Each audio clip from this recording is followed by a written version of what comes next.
Okay, so for those who don't know, I was in a band called The Slits, a bunch of really naughty girls who didn't do what we were told to do, ever, which stood us in good stead for the next 30 years. Back in the 70s, 76, 77, the music industry in Britain was very Americanized. All the bands were very technically proficient. You know, people like the Eagles or Fleetwood Mac or whatever. And, you know, as a young person who loved music, that it never occurred to me, especially as a young woman, that I could ever be part of that industry.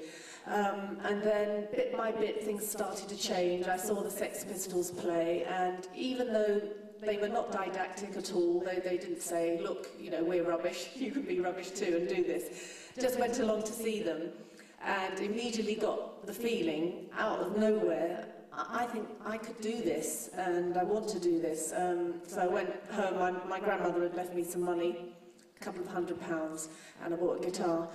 Now that is amazing because I've never had a musical instrument lesson in my life. I had no role models, there were no girls out there that I wanted to be. You know, there were plenty, I think, of role models for guys in a way, but so to just make that step was a huge revolution, and there were a few girls around England who did the same, and we formed a band, The Slits.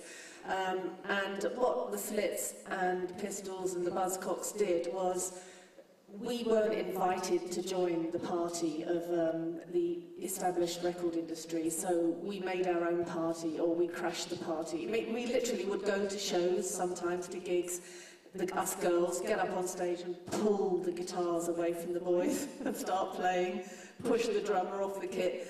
That's how we weren't invited, but that's how we got gigs sometimes. We just hijacked gigs. And we sort of hijacked the whole industry in a way. You know, there were young people making magazines, just photocopying bits of paper, sticking things together, making their own magazines because we weren't written about in the music press. There were people starting up their own record labels and just pressing records, putting a bit of money in, signing on, getting benefits from the government and living on that, and no one had any money.